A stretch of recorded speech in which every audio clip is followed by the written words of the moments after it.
Good morning, Dr. Moy. Good morning. Where are you from? What city, what state? Florida, Fort Lauderdale. Fort Lauderdale area. All right, well, good morning. So the reason why we're here today is we wanted to interview about the experience that you had having bunion surgery, more particularly the Lapiplasty procedure, which is sweeping the nation right now. And there's a lot of people getting this procedure, although it's very difficult for anyone to quite listen to a lot of people who've had the procedure, their results and their experiences with the procedure and recovery process. And we're just trying to find people who have actually had the procedure and want to share their experience with us. So tell us about how you decided to have the Lapiplasty and how you heard about it. I never even heard about Lapiplasty till it was after it was done. I didn't even know there was so many different type of bunion surgery. I really didn't truly understand what was going to be done. I didn't know doing the Lapiplasty they use your first cuneiform and your first metatarsal. Yeah. I didn't even understand fusion. I didn't even know people did that. I went to the doctors right after a deployment from Iraq last year, and then when I showed up, and the doctor said, "Oh, you was gonna get a bunion surgery done," and she asked me why I didn't get it done. So I went to the podiatrist in Miami. He explained to me why bunions form, and he said, "All we doing is putting your foot back into alignment." That was the explanation. He didn't truly explain what exactly was going to be done. I take it you didn't look into any other types of procedures. You just went to the doctor and that's what he proposed to you and that's what you accepted to have. I seen bunionectomies online. I've never heard of a different types of ways to do stuff. I see.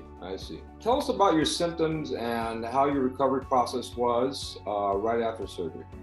In other words, what did you experience in terms of pain or discomfort, or what were you able to do or not do? I can't really do nothing really anymore. Like I used to run 5-6 miles. Right? I'm gonna show you the dorsiflexion, implantar flexion motion I have after the surgery.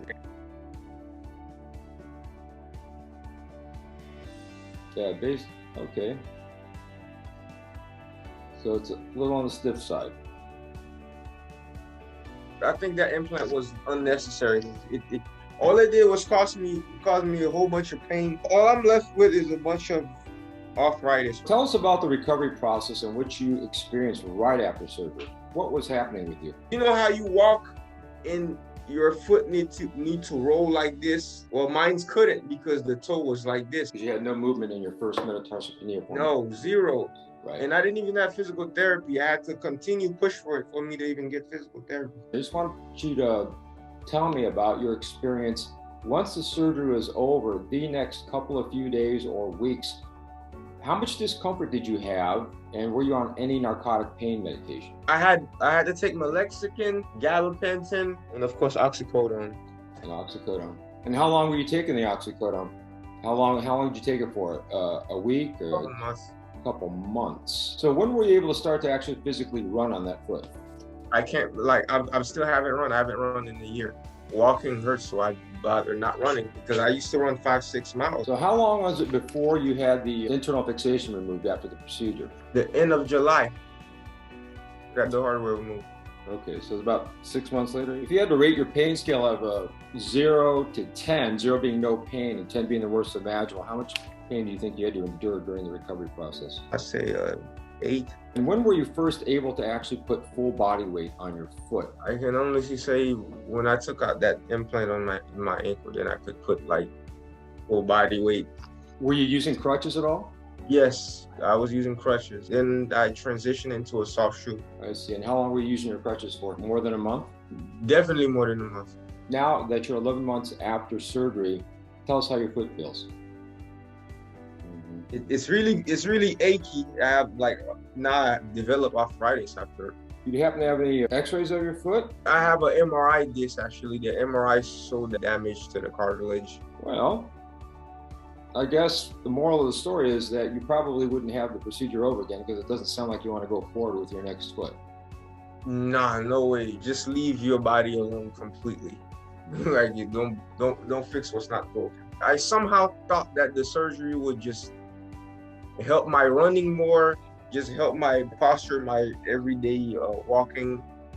At least that's what I thought in my head. I think we're going to wrap it up here. Thank you for all your comments and information. I think you're going to help a lot of people. But I would suggest that if anybody going to get any type of procedure done, or no matter what it is, you seek at least 5 opinions before you get anything done. And that's a very good observation, very good comment. And more importantly, I think that if you're going to research a surgeon, you should be speaking also to their patients. Because what their patients go through, that's what you can predict that you will go through yourself. And also, I'm guessing you guys do the same surgical procedure, don't you? No, it's completely different. Yeah. What do you guys do?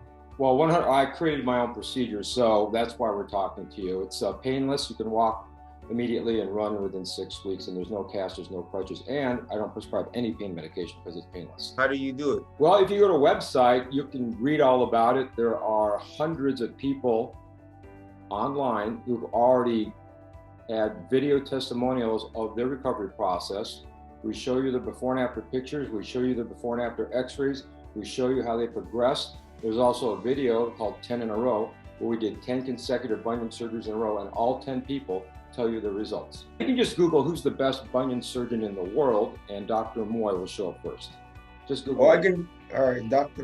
Really? Really? Yeah, just Google who's the best bunion surgeon in the world. Go ahead, try it right now. And you got to look below the ads, though, because there's people advertising. I'm not advertising. You're not lying. Dr. Moy. There it is. That's me. It says you perform, it says Dr. Moy performed more surgeries than any other doctor in the world. That's correct.